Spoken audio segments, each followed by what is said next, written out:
Is it wrong to steal to feed your family? Is there such a thing as a good lie? Questions like these are the domain of ethics, the branch of philosophy that studies morality, or right and wrong behavior. But before we can parse questions like these, we need to go deeper into metaethics, which studies the very foundations of morality itself. Metaethics asks questions as basic as what is morality? What's its nature? Like, is it an objective thing out there in the world waiting to be known? Or is it more like a preference, an opinion, or just a bunch of cultural conventions? There are a lot of different metaethical views out there, and one way to understand them is to put them to a test to see how they'd help you solve some thorny ethical problems. Like a scenario where you have to steal food or lie for a good cause. Or what about this? What if you set out to harm someone, but you ended up saving their life by accident?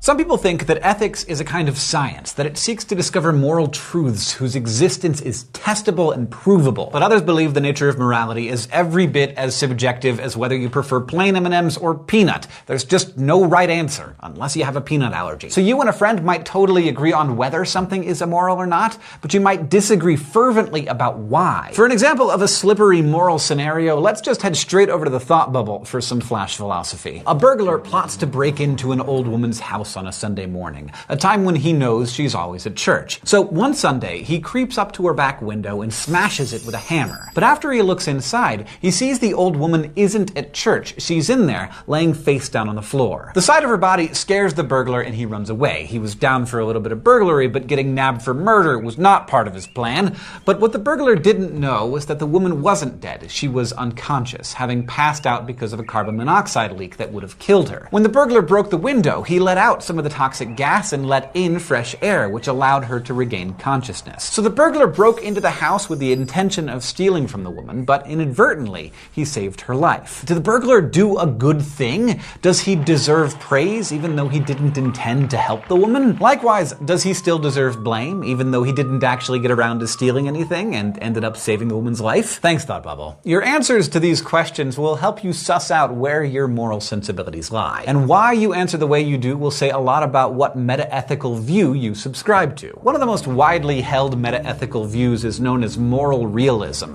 the belief that there are moral facts in the same way that there are scientific facts. In this view, any moral proposition can only be true or false. And for a lot of us, our gut intuition tells us that there are moral facts. Some things are just wrong and others are indisputably right. Like, a lot of people think that gratuitous violence is always wrong and nurturing children is always right, no matter what. But you don't have to dig very deep into moral realism before you run into trouble. Like, for one thing, if there are moral facts, where do they come from? How do we know what they are? Are they testable, like scientific facts are? Are they falsifiable? And if morality is based on facts, then why is there so much disagreement about what's moral and what's not, as opposed to science, where there's often more consensus? This is what's known as the grounding problem. The grounding problem of ethics is the search for a foundation for our moral beliefs, something solid that would make them true in a way that is clear, objective, and unmoving. If you can't find a way to ground morality, you might be pushed toward another metaethical view, moral anti-realism. This is the belief that moral propositions don't refer to objective features of the world at all, that there are no moral facts. So a moral anti-realist would argue that there's nothing about gratuitous violence that's inherently wrong. Likewise, they'd say, if you look at the rest of the animal kingdom, sometimes nurturing your kids doesn't seem like it's that important. So maybe morality isn't the same for everyone. But still, most people you know, including yourself probably, are committed to some form of moral realism.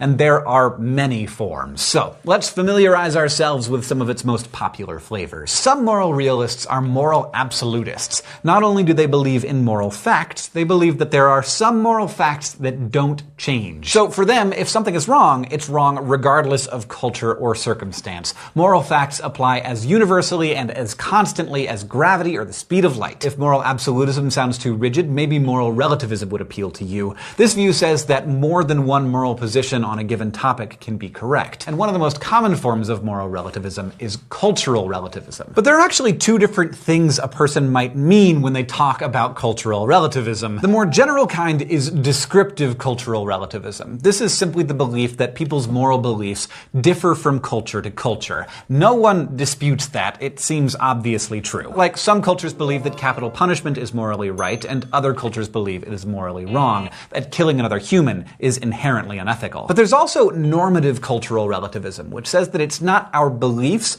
but moral facts themselves that differ from culture to culture. So in this view, capital punishment is morally correct in some cultures and morally wrong in others. Here, it's the moral fact of the matter that differs based on culture. Now, normative cultural relativism might sound pretty good to you. It does at first to a lot of people, because it seems like it's all about inclusiveness and tolerance. Who am I to tell other cultures how they should live, right?